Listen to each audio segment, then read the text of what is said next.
Just to introduce myself, I'm Chloe and I'm the Business Development Executive here at AREG. And just to give you a bit of background about AREG, we were founded in 2003 and we're regarded as the original energy transition organisation, particularly within the Northeast. And this session today is in line with our new digital innovation network that we're running, in line with a project that we're going to be running this year with Aberdeen City Council, which is enhancing offshore wind renewables through digital innovation. And the aim of the project is to really help digital technology companies transition into the offshore wind sector and help offshore wind organisations adopt these new emerging digital technologies. And we're going to be doing this by delivering tailored expert advice, providing leadership support, and introducing networking opportunities. We have lots of events lined up in line with the project this year, including our hackathon, our Meet the Developer events, incubator sessions, our digital dissemination event, and our SME technology showcase, which we are very keen for our members to get involved with. So if there's anything that any members would like to discuss or events that members are keen to get involved with, then please get in touch and we'll be more than happy to give you some more information. So I'm just going to hand over now to our network chair, Cheryl, who will give you some more information about the session today. Good afternoon, everyone, and very well welcome from myself. My name is Cheryl Newman. I wear two hats today, so this is really timely for me as a business. I have an SME business, but also I'm the digital chair for AREG here. I'm absolutely delighted to be joined by two fantastic guests this afternoon, Colin Black, MD of Carjon, and Steve Johnson, Director of Paratus Commercial Services. As we all know, when we did the launch for this network, there was a lot of conversation around the SMA community around how to get visibility of projects within this space, of how to get active and how to raise awareness of their solutions, especially those who've got a very niche technology solution. So today, both Colin and Steve are going to share some really valuable guidance and advice on how to increase your visibility within this community and also to signpost how your business can get involved. So I'm really excited to welcome both here today. So what we're going to do is we're going to have a 20-minute overview from Colin, first of all, and then we're going to do 20 minutes with Steve. And then, as Chloe said, we're going to do some Q&A at the end. If you've got any questions, please do put them in the chat, and Chloe and myself will pick those up at the end. But I'd really like to say welcome. Please do enjoy this this 1 hour session with us today. And I'm now going to hand over to Colin. Colin, welcome to this webinar this afternoon. Would you like to introduce yourself to the community, please? This is a great opportunity to introduce the UK Energy Technology Platform. A little bit about myself. Well, pretty much I know about LinkedIn, 40 years been in the oil, gas and now energy sector, always on technology deployment around the world. And it's great now today, part of the AREG team and as members of AREG to promote that technologies around the world. So let's just jump into the slides I've got here. So everybody should see my screen now. Steve, you're online. You can see that fine. Okay, so in 2020, as the Vice Chair of the OUK-led NSTA Efficiency Task Force, we identified a lack of visibility of emerging and field-proven technology.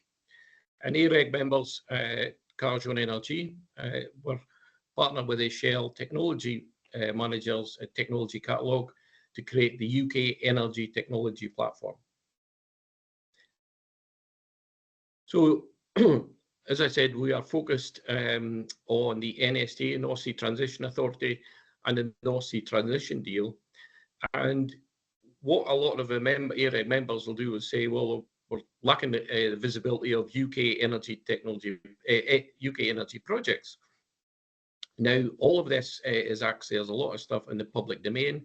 And if you go to the NSTA website, you'll get a lot of information on there. And if you drill in a little bit further onto the NSTA's website, you'll be able to see the Energy Pathfinder, where you'll find details of exact projects that are ongoing. And I noticed that we had the I noticed that we had Flotation Energy just recently updated their projects on there. However, a big part of that is an overview of local content. So in other words, we just heard earlier on Cheryl saying that AREG members were struggling to get visibility of their technology to the developers. Well, the developers are actually telling us that they're struggling to get visibility of your technologies, and under their license are struggling with understanding what local content is available and what they can utilize. So here we have a tremendous slide created by the team at ETZ, which shows you both the offshore wind and hydrogen projects in our area. So you can see there are significant opportunities for AREG members.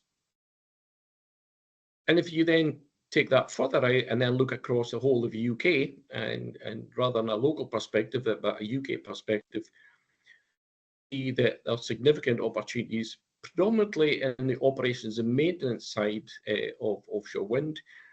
And so you're starting to see the size of the prize, and here we can see the developers. All of this information is in the public domain, and you're able to look at it. However, how do all of those developers find you, and how can they utilize that local content? And that some of the providers are struggling to find visibility of some of these new emerging technologies. Why do you think that? I mean, what else are you hearing from industry around how they can get access to the supply chain themselves?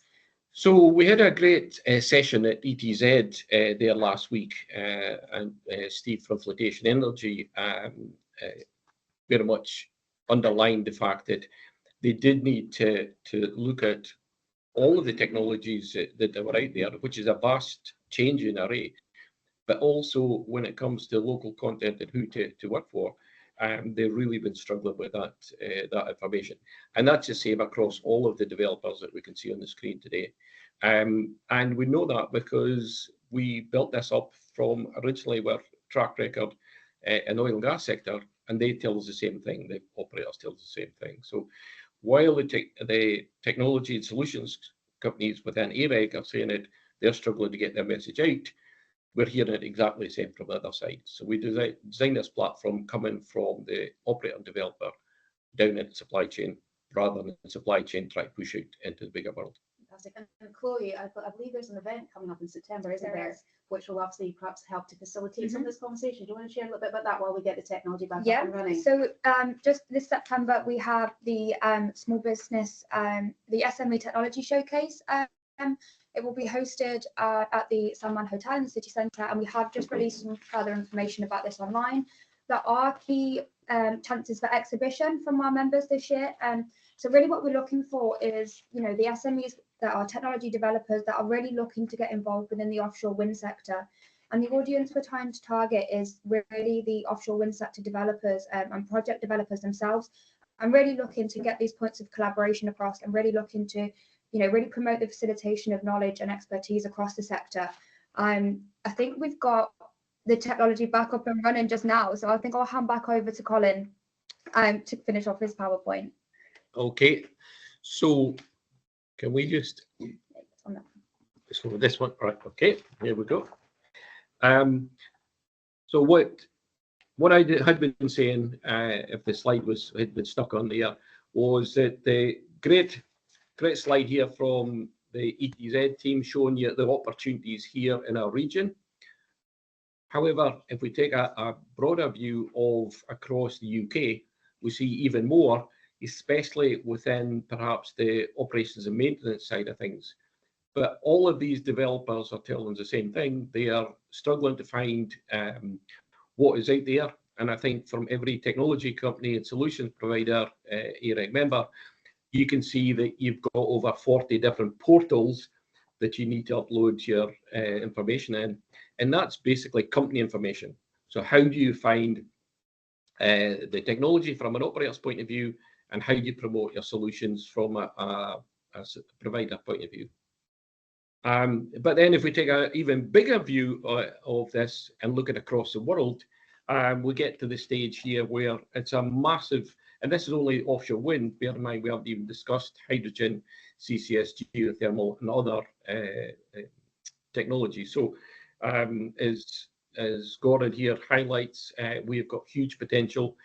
And if that looks scary on a global scale, it's no different than what we've been doing for 30 years with our oil and gas. And you'll find Aberdeen companies in every one of these regions within the oil and gas sector. So why can't we do the same within the renewable sector? So the challenge, As I mentioned earlier, as the OUK-led Efficiency Task Force Vice Chair, we identified that there was a lack of visibility of emerging field proven technology. And then that's just in oil and gas. And then you open up electrification, hydrogen, CCS, offshore wind, floating wind. It just gets worse and worse. So how do we increase that? And of course, there's lots of really insightful reports in the market. OUK are leading that, Scottish Renewables as well. And this is all information that our technology companies and solution provider within AREG could all access because it's all in the public domain. So how do you join the dots together in this and the solution? Well, the solution is the NST and OUK and AREG members have come together, and it's effectively TripAdvisor for energy technology. We don't have hotels in Spain phoning your house at night saying, come and stay with me. So why do you think within the energy sector that we have to push out in the same way? So basically, we are now a platform where we have over 1,420 different technologies, 10,000 users.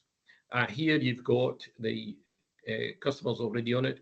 Of course, it's oil and gas focus, but many of these oil and gas companies are becoming energy companies, and you'll see them involved in numerous energy projects across.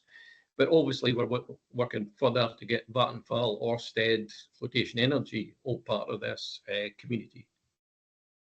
So if we were to take a deep dive into the NSTA and their categories, they would talk about energy transition. And what they do is they survey all of the operators and developers, because they're not just going to be the regulator for oil and gas. They will, of course, be the regulator within hydrogen, floating wind, CCUS. So you can take a deep dive, and it's in the public domain. You can go into technology, you can go into energy transition. And then when you click on there, it takes you straight through to the UK Energy Technology platform. And here we take a deeper dive into the wind sector. And of course, straight away, we've found 59 different technologies. Now, what sets us apart from anything else is the way we've been driven from the top down. So think of all of your clients together, and we've asked them one question: what are your key challenges? And that's how we upload the technologies. And then the next question is, what are your key areas of interest? And here you can see that for this particular user, health and safety, environmental, process, and renewables, so they are particularly interested in wind, solar, hydrogen, hydropower, CCS, etc. So that means that whenever you put your technology onto the platform, if it matches what that particular interest is, you made a direct match, and they can look at your technology. From a developer's point of view and an operator's point of view, there's this race to be third. So they want to be fast followers. So what they'll want to know is who's already deployed it. And all of that information is coming from the technology companies, the service providers, because you know exactly what you deployed with who, when. At the heart of it, we have the technology place.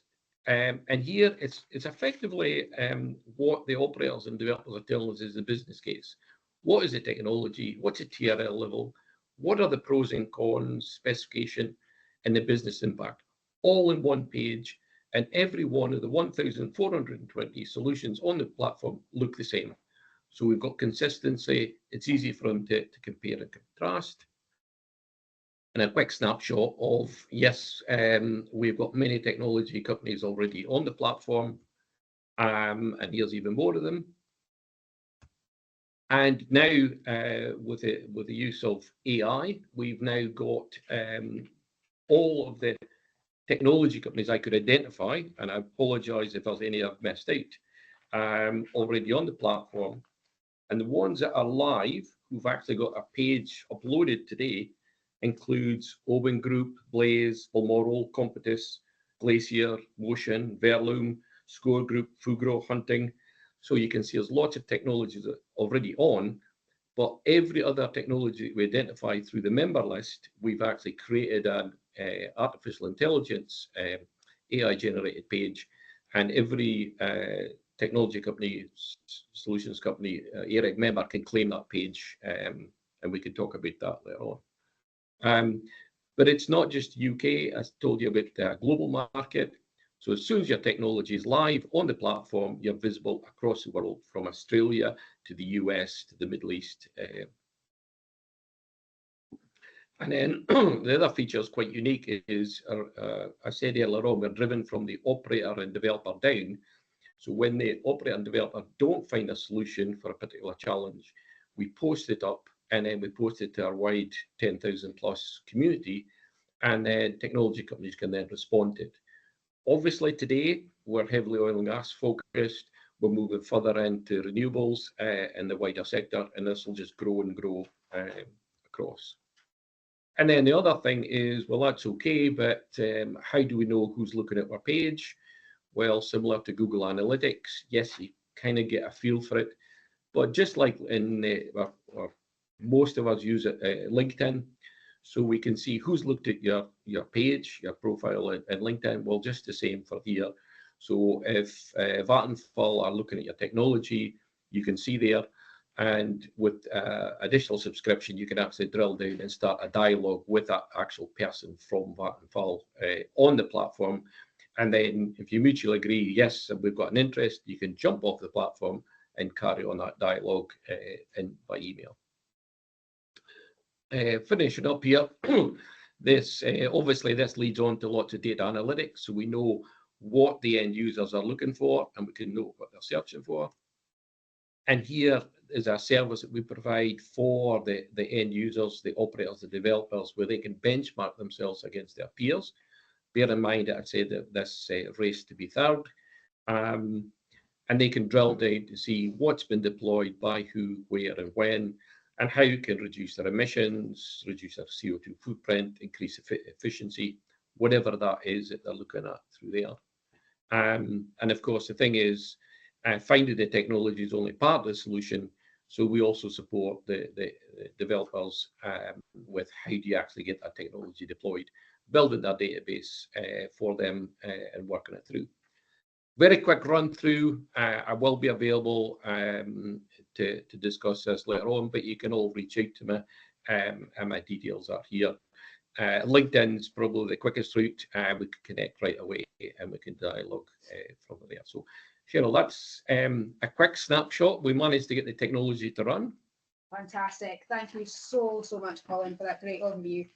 And as I said, Colin will share just briefly at the end how you can go about getting your own technology page put in place. And again, please, any questions at all, please do put them in the chat box. We've already got some coming through, and we'll be happy to answer those at the end. Now, I'd like to introduce you to our second guest this afternoon, Steve Johnston of Paratus Commercial Services Limited. Many of you may be familiar with Steve. He is certainly a very familiar face within the Aberdeen network area. Steve has also done a lot of consultancy. He's very well known for supply chain, from working with enterprise organisations down to SME. And he's got a real passion for helping SMEs to operate within the commercial contract space in this area. So without further ado, Steve, I'd like to take the floor over to yourself now for your presentation this afternoon. Thank you. Thanks, Cheryl. Hello, everybody. Can I just check that this is all coming through okay? Hi, everybody. So basically, I'm going to spend the next 15 or 20 minutes talking through some of the key issues to allow suppliers to actually engage with clients and clients to engage with suppliers to actually get the value proposition quite clear, and how there's ways of actually moving from a value proposition to making it work.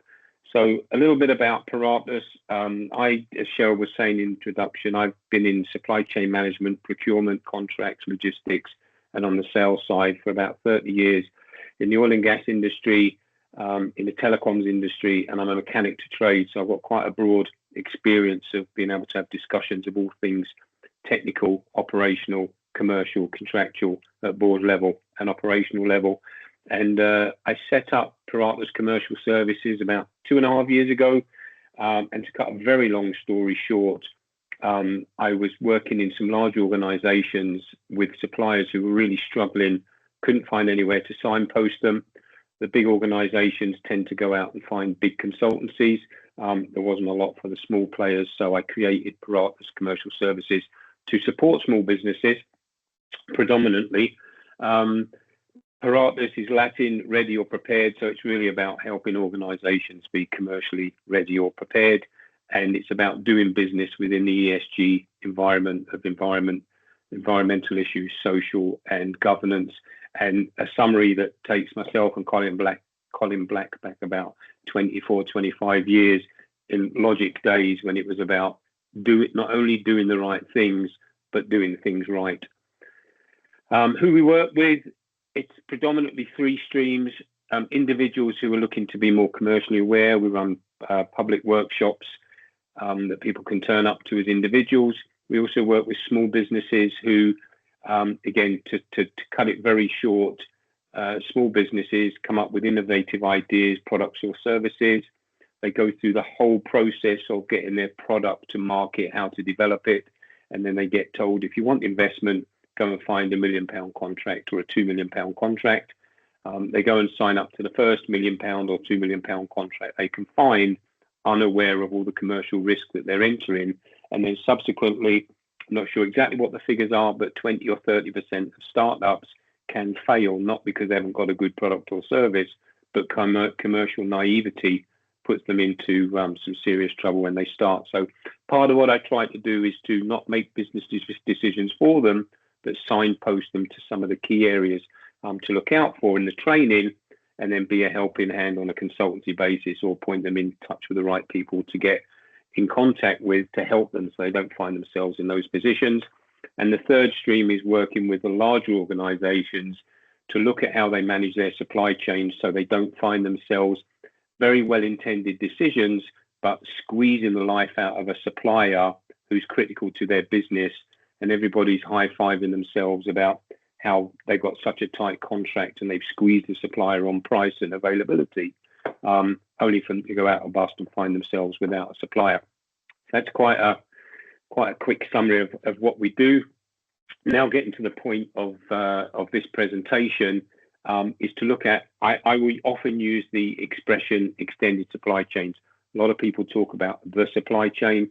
The supply chain is actually made up of a number of levels that I refer to as the extended supply chain. So I'll go through that just now. So traditionally, we start off with the customer, whoever that might be, and they order, they get something. It's arguable, debatable whether they pay for it before they use it, or they pay for it after they've used it, or if they ever pay for it, and what that looks like. So that's a typical general kind of pattern of events.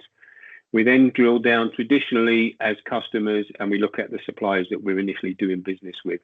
And certainly as we move into the renewable space, we don't always understand our extended supply chain to know who else is operating, who's competing, where are the raw materials going to come from, what do our tier 3, 4, 5 and 6 supply chains look like? Because if we then go to our suppliers and say, right, we need you to double production, they might feel that they're able to double their production, but can their extended supply chain support all that increased activity? And then when we actually broaden out and look at an extended supply chain, everybody has got an extended supply chain in all the different steps that take place. And predominantly, there's an end customer. So certainly with the energy sector, be it renewable or oil and gas, the end customer is actually you and me, the businesses that we work for, consumers, running homes, running vehicles, whether you've got an electric vehicle or a diesel vehicle or petrol vehicle, you are consuming energy. And really what I want to time with this slide as well is that even the energy providers and the developers and the operators are possibly their own tier 2 suppliers, because their employees need energy, their suppliers need energy, and a lot of the byproducts that come out of renewable energy and oil and gas energy, they all move into the mix of the extended supply chain. So it's really important that when we talk about the customer, we realize that everybody has got customers and everybody has got suppliers. It just depends where you fit in that extended supply chain as to your position and your ability to influence the outcomes. But predominantly, buyers and sellers are very, very closely aligned, because the buyers want cost and value management, the suppliers want revenue and margin. If neither get anything, they're not going to survive. And if one has more than the other, that imbalance is going to create a problem with it across the extended supply chain. Both parties have performance issues that they want to manage, and they have risk management they want to manage. And then we move down to the fact that they've also got financial, commercial, legal, all the other things that can affect businesses. Then I want to look at the engagement, because part of the remit I had about this presentation was talking about, how do suppliers and customers engage? And I want to look initially from the customer perspective here about how things start to get formed before they go out to market. So traditionally, again, and I am generalizing here, traditionally conversations take place within the customer, the buying company's organization, and finance and operational delivery will have a discussion about what are we doing for the next 6 months, 12 months, 5 years, or this up and coming project. And the question that I ask is, do they do that jointly? As customers, and remember, we're all customers here. So when we think about how you engage with your own suppliers and your customers, do we budget for the work that needs to be done, or do we try and squeeze out all the work that needs to be done within the budget that we're given? And how does that conversation take place? Because that influences, further over to the right-hand side, what does payment look like? Are we ready for payment? And what does delivery and acceptance look like as well? So traditionally, and very much generalizing, the supply chain function doesn't always get brought in right at the beginning. So it should be a three-way conversation. We're looking at the financial planning of the business organization. We're looking at the operational delivery of the organization. But at which stage do we actually engage with the market? So some of you on this call will be suppliers who can do so much for your customers if only you were engaged earlier. And quite often the procurement function gets the blame because it comes out short notice. It doesn't give you enough time to prepare. It gives you unrealistic tender or bid turnaround times. But the chances are in the customer organization, they've only just been told as well. So they tend to get involved here when everything's been agreed, the budget's been agreed, the people have been agreed, the operations have been agreed. Then they come to the stage where they engage with the supply chain, the procurement function, to say, right, can you go out to the market, go out and tender, request for quote, etc. And my suggestion is that if we do it that late, we miss massive opportunities. And over to the right here, when do we then talk about, what we're buying, what we're using? What are we going to do when we're finished with it? Is it a replaceable? Is it going to be decommissioned? Can it be repurposed? Because a lot of the decisions now with the ESG profile about the environment and how we look after the environment and people and costs, we should be thinking about what we're going to do when something's finished at the time that we're purchasing it, because that can manage the whole life cost of the goods or services that we're acquiring. So my summary here is that if we involve the supply chain early enough, and we have the conversations about operational, supply chain, and financial conversations early enough, this should allow innovation, efficiency, and value for money to come in at the discussion stage, not at the stage when the procurement departments, through their own set objectives by their organization, not necessarily making all procurement bad people, but I would say that coming from a procurement background. But if they're given a very short period to go out to the supply chain, it's not a surprise that they haven't got enough time to have those proper conversations with you as suppliers to make sure that you get all your innovative ideas. So this is a current position, and it's quite a negative current position right now. But if we get this right amongst ourselves going forward, we can start to create the engagement further over to the left, where the innovation and ideas that you have as suppliers can get in front of your customers at the planning stage. And that is often why we get to the challenge where suppliers really want to speak to the operational people, but they're told they can't because they might be breaching some internal processes and procedures. But then if they feel that they engage with the procurement teams don't have the technical knowledge to really make a decision. And just to clear a myth right now here, there is no law anywhere that says suppliers can't speak to operational people. There's no procurement laws or anything like that. It's an internal policy decision of customers to protect themselves and the individuals by putting up these barriers, is a strong word, but they come across as barriers to stop suppliers being given the upper hand or being able to, rip us off by having all this information.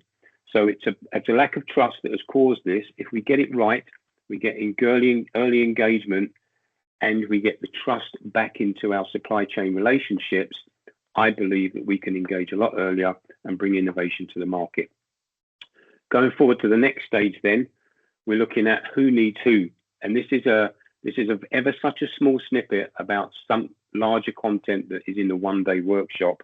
But I just wanted to cover this because it highlights some of the issues and challenges that we've got that drive the behaviors with it across the supply chain. So first of all, we look at supplier profiling. So every customer, whether it's goods or services, every single thing you buy as an organization will fit into one of these boxes. The top right is high risk, high spend. So compared with everything else you buy, what is your highest risk commodities and products and services that you buy? And what are the high spend compared with everything else you buy? Now, in an operator or a developer, 100,000 might be high spend. In an SME, £500 might be a high spend. So it's relative to your business. So if you have, say, 200 suppliers, I would suggest that there's probably about 6 to 10 of your suppliers will be in the top right-hand box because they are so critical to your business and you spend a lot of money with them. The bottom left are traditionally the low value items that are low risk, and you're not really too bothered about them, but you still need to have keep an eye on your expenditure and keep an eye on what's happening in the business. But for example, it might be stationery, could be bottom left. It's not good for stationery companies, but they need to know where they fit in their customer's eye so that they can have a supplier strategy and a customer engagement strategy that allows them to understand where they are. But from a stationery point of view, your business, you're not going to go under as a business if your pen doesn't work. You can go and get another pen. If at the top right-hand corner, you've got something critical to your business and it goes wrong, that's going to impact your business. So your strategic bits are in the top right-hand corner. To the left, in the top left, your bottleneck is really the stuff that's risky to your business, but it's not very expensive. And that's why you would hold stock. Things that you need, seals, gaskets, nuts and bolts, specific materials that you might need that aren't expensive, but you really don't want to run out of them. So that's kind of from the supplier, from the customer looking at their suppliers. And then when you flip it over to say, well, how should suppliers be looking at their customers? So bearing in mind that we've got these strategic relationships going on, how do suppliers see customers? A lot of you will do this automatically, but here's some thoughts about it. Every single customer that you have fits into one of these boxes. And and you probably don't tell them, but they probably should know, whether they're attractive to do business with or they're not. And you also know, compared with all your revenue streams as a business, where they fit in with revenue and profitability. And we need to get, again, as an industry and as a sector, we need to understand that it is okay for suppliers to make a profit as long as it's not all coming out of your expenditure. And it is okay for customers to be looking for efficiencies because that keeps them alive as a business as well. And where we get into trouble is where customers don't like any suppliers making money and suppliers feel that customers are just squeezing to a point where they can't operate. So as far as attraction is concerned, I would just use an example of if you've got 5 phones on the 5 phones ringing on the desk and they're all customers, which one do you pick up first? Chances are it's the most attractive customer and the one that pays you on time. So why did I bring this up? Well, because if we're talking about bringing innovation to market, if you are a customer and you have a strategic supplier, you need to have a good relationship with them. If you are in the bottom left as a customer, it actually says let someone else have them. If you are not attractive to your supplier and they don't make money from you, it's going to be pretty impossible asked to get the best that they've got. If you can't spend more money with them, look at ways of being more attractive, building up the relationship where your suppliers want to do work with you. And if you are that supplier, Speak to the customers that you like working with and see if you can grow and develop with them. And if you do have customers that are unattractive, that's where the feedback loops of FPAL, SQL, etc., should really be used to get that message back. So I'm aware of time, so I'm just going to move very swiftly into the nitty-gritty of making the contracts and the value actually take place. So if you are a supplier trying to sell innovation into your customer, what I'm going to put up here on the left are, you don't have to have all of these, but the more of these that you can find in your value proposition to your customer, the chance you have of them awarding work to you. So does your product or service manage risk or reduce risk? If it does, make sure it's in your bid and it's crystal clear to the customer. Not that it's shining, it's nice and it's new, but by utilizing this, we will help you reduce risk. And if we can't reduce the risk, we'll help you manage it more efficiently. If it's production, in traditional oil and gas, it's always been the production of oil and gas, but it's actually anything that your customer does. So if it's in renewables and you're producing energy, or if it's in renewables and you are a wind farm producer, or you're something to do with the subsea or on land, what is it that your customer, where do they fit in that extended supply chain I spoke about earlier? And then what can you do to help them improve their output to their customers, or to help them improve the quality? We then look at cost. And again, is there something that you do that says, okay, we've got some development expenditure.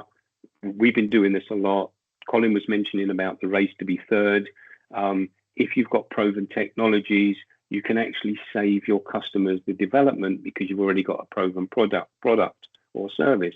If there is a development expenditure, you can say, right, if you invest in that now, it should then make your capital expenditure and your operational expenditure lower. So you talk about total whole cost of product or service.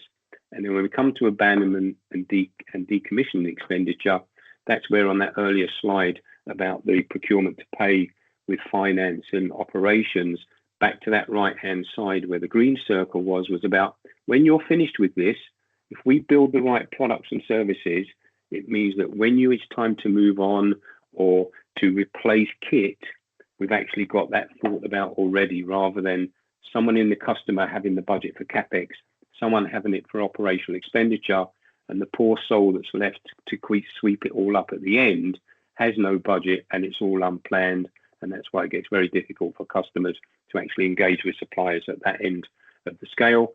And then finally, the triple bottom line has been round for about 40 or 50 years, and it's just people, planet, profit in that order, although it doesn't always come across that way. And that has now been developed, evolved, converted into an ESG profile where we're now running more reports and we've got more justification of, are we doing the right thing for the environment? Are we looking after our social responsibilities correctly? And do we have the right governance in the business? To make that happen, on the right-hand side, this is what we need from the customers. So on the left, it's about suppliers bringing value in. The customers, this is what you need to allow value in. Give them an insight into value, what value looks like. I talk about the Spice Girls principles, which is basically, tell them what you want, what you really, really want. Take the guessing away. Tell suppliers where you're hurting. Tell suppliers what you need, and allow them in to suggest ways that their product or services can help you.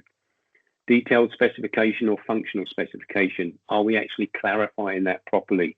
I want something that's white and square and upside down, or do I just want something that does a job? And you as the supplier come up with a solution. There is only two reasons why a customer uses a supplier. Only two reasons. They either can't do it themselves or they don't want to do it themselves for a number of reasons. So if we can understand that relationship and know where we are positioned in the supply chain, we've got a good chance of getting innovative efficiencies coming through with the products and services that you're desperate to try and get to your customer. Challenges and needs. We have non-disclosure agreements, confidentiality agreements to allow those conversations to take place. Be prepared to share what you need to share. And remember, if going back to my 4-box matrices, if your supplier is in the top right, where they are critical to your business, and you spend a whole chunk of money with them, why wouldn't you want to share information with them that allows them to give you a better service or product? Opportunity to offer alternatives. I've been in my buyer roles when I phoned up and I've ordered an Okikoki 3000. The supplier says, we've got an Okikoki 3000.4.7, does the same thing. I haven't checked with operations. And I've said, yeah, that sounds reasonable. Send it over. And then someone in operations says, who on earth bought this? And why do I now talk to operations? Because I've learned from that scenario. Now what we're trying to do is to share that information so it doesn't happen again. Have enabling contracts that allow innovation in. There's a lot of times that I see the wrong contracts being sent out that don't really match the scope, and we spend a lot of time arguing about terms, conditions, and getting lawyers involved when it's actually the wrong contract for the scope of what's actually required. So we need to get that right. And please, please, please, customers, if you're going out to your suppliers, share the weighting criteria. We know that things often will come down to price, everything else being equal. But if you have delivery, if you have experience, if you have competence that you're going to measure a supplier on, let them know so they can make sure it's in their bids. So the only way you're really going to mark a supplier is if you allow them to answer the exam question fully. So key points, I know I'm aware slightly over time, but the main points are everyone has customers and suppliers. So if you find yourself struggling with customers, ask yourself, do I treat my suppliers the same way? I wonder how they feel about me. I wonder if I'm going to be impacted by them not wanting to supply to me. And then if you are a customer and you've got suppliers and you think, actually, I know how I want my customer to treat me. Do I treat my suppliers the same way? Early engagement in the extended supply chain is key, and you're not ever going to be able to talk to every single supplier across every single extended supply chain that you've got. But if you can actually identify the key ones to you, where you are important to them and they are important to you, that's when you engage in a lot more detail. Customer-supplier relationships are dynamic. The dynamics of those are critical success factors for value creation. If you don't talk to each other, you're never going to be able to work together, which then feeds into the value creation being a two-way approach. And value propositions must align with a need, and the need must allow value in. So it's about talking together and making sure that the platforms on which we work, and platform is a very good word to finish on because that feeds into what Colin was talking about. If you have a technology platform that says customers are listing all the problems that they've got, suppliers are coming up with all the solutions that they've got, surely it shouldn't be, I know it is sometimes, but it shouldn't be difficult to come up with the right commercial and contractual relationships to make it happen. I think that's it from me. A little bit of advertising on the left there, so I'll leave the screen up as long as I possibly can to you take a slot of the QR code or to go and check out our next workshop on the 14th of August. So thank you, and I hope you've heard me, and I hope everything was okay. Absolutely fantastic. Thank you so much, Steve, for that great introduction to supply chain, certainly for the SME businesses. Now, obviously, we've got just under 10 minutes left on the call, so we have had a few questions come through already for this session. So if you've got any questions at all, please do raise them. But the first question has come through from Charlie Reith.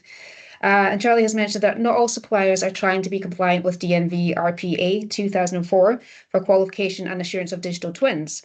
They're currently working with Bureau Veritas to get more of a playing field for SMEs on the same TRL scale. That's one of his main issues.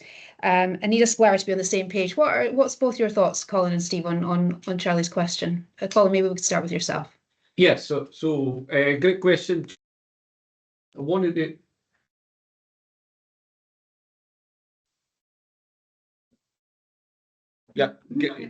Sorry, great.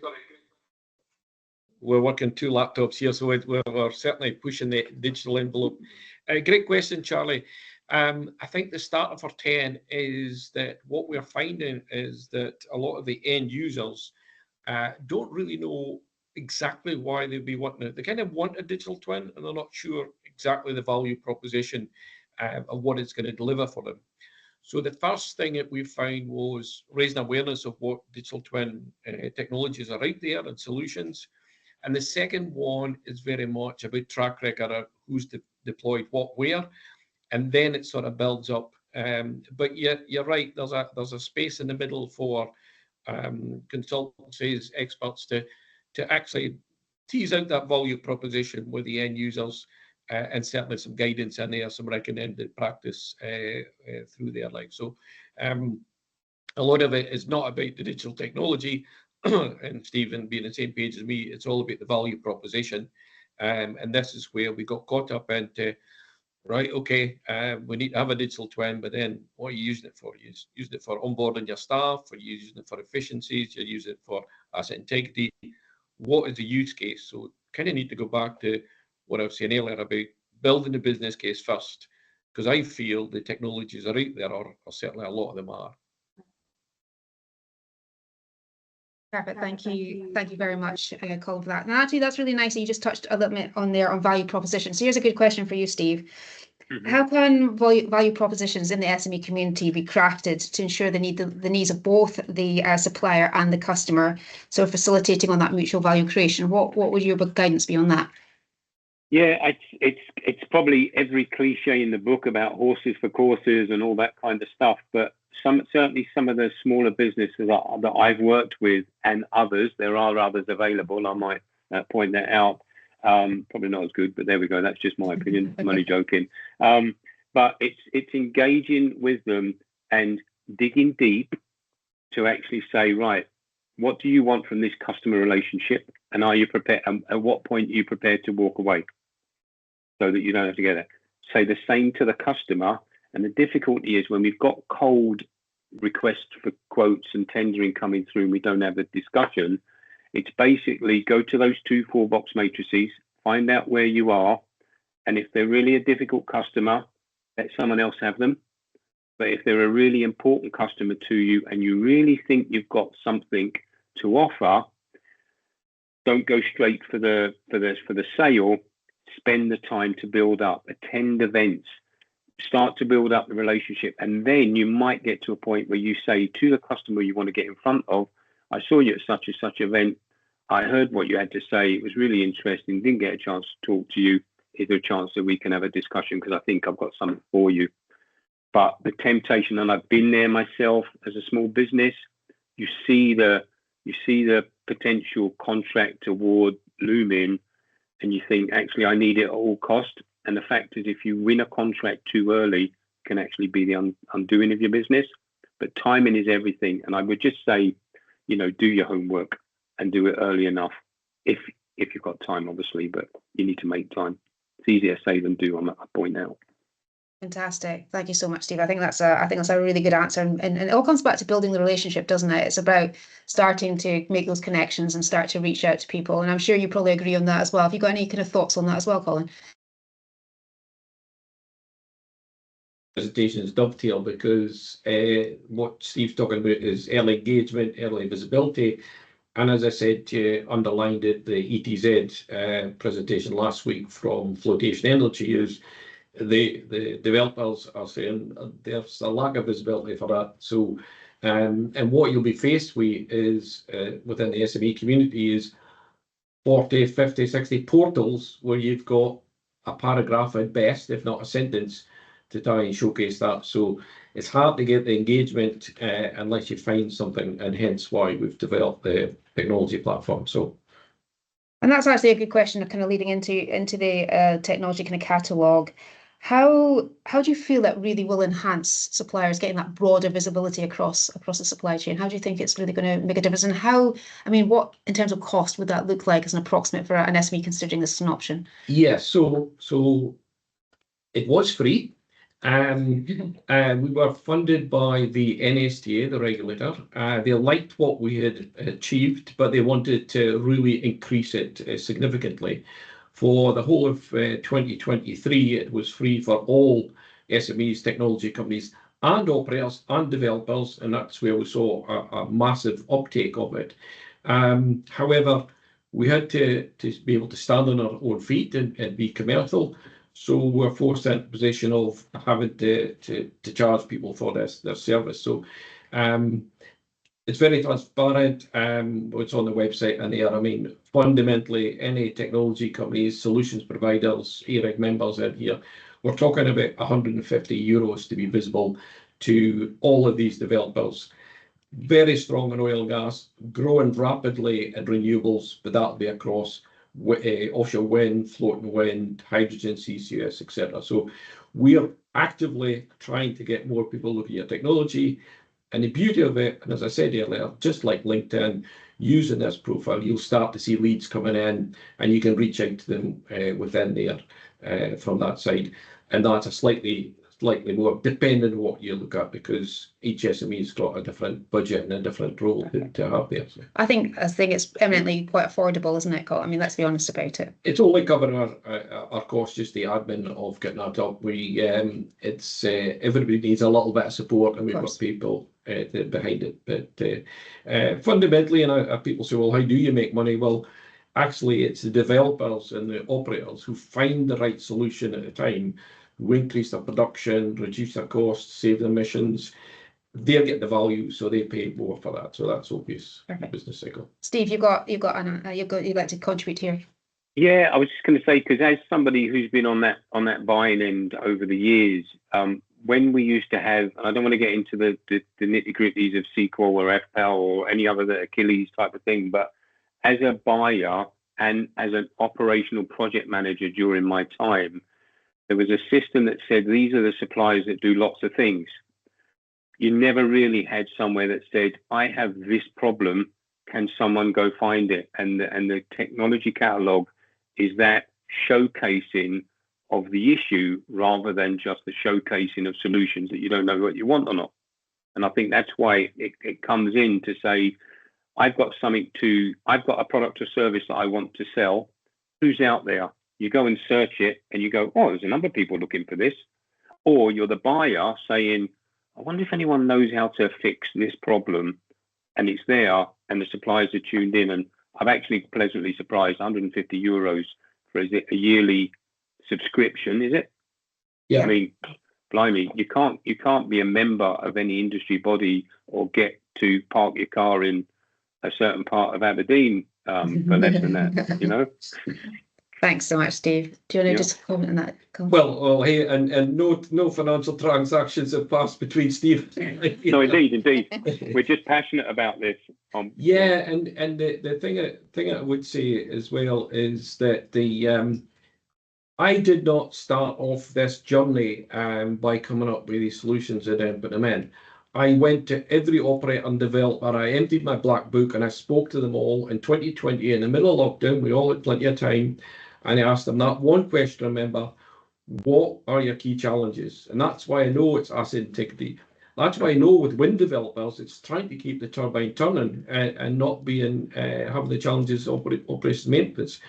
So that's why the search criteria in this 3-click, which Steve and I talked about 24 years ago, 3-click to get there. So we know what the challenges are in the industry. And if they don't find a solution, you can go into the challenges section and say, actually, I've got a solution for that. And then this is the early engagement Steve's been talking about all the time for the contracts.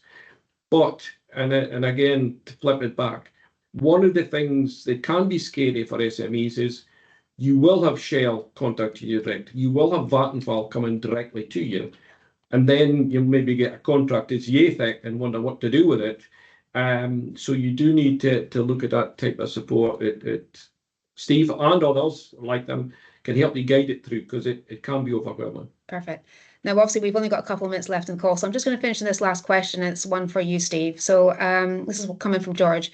You obviously highlighted the weighing criteria on bids. Is there any way to encourage customers to buy local and have more of renewable supply chain activity being serviced by Scotland, UK, as opposed to overseas? What's a kind of quick response to that question from George? Okay, well, a quick response. I've got an app solution that I'm looking at that answers that question, because it's a criteria that is included. And by using the app, and I'm just waiting to go through some proof of concept exercises to be funded, but as soon as you start filling in the app, it goes and it tracks where your extended supply chain is, and all it needs is a criteria to say, like postcode or whatever, you've then automatically got at a press of a button, you can see your entire local content. And then once that is visible, it's then presentable, it's then measurable, and it means that the likes of NFTA, etc., can go and say, where do you actually spend your money in local content? At press of a button, you can see it. And then that, in its very own essence, I would love to see the day when suppliers can grade their customers to who they want to do business with. And you will want to do business with people you like doing business with, they pay, and they focus on local content. Fantastic. Well, listen, thank you so much, Colin and Steve, for your time this afternoon. I mean, there are so many more questions I'm sure people have. And obviously, AREG are going to continue to look into those project opportunities to make them visible to the supply chain. And also, we're going to be exploring this as part of further AREG events. And there was just one last question about a copy of slides. We do have to cleanse them probably slightly, but we will make everything available after the event once we've done that. So thank you everyone so much for attending this afternoon. It's been an absolute pleasure having you here. I'm going to hand back to Chloe now just for a final wrap up, but thank you and have a great afternoon, everyone. Thanks, everybody. Just to kind of repeat Cheryl there, thank you everyone so much for attending this afternoon, and thank you both to Steve and Colin for being excellent speakers for us. Just a reminder of what I mentioned earlier regarding a lot of the AREG events that we have coming up this year. Just as a reminder, we have plenty of opportunities for you to get involved. And if there is any areas that members are keen to get involved with, please just pop us an email and we'll happily set up a Teams call with you to discuss opportunities further. But other than that, thank you very much, everybody, and have a fantastic afternoon. Thanks.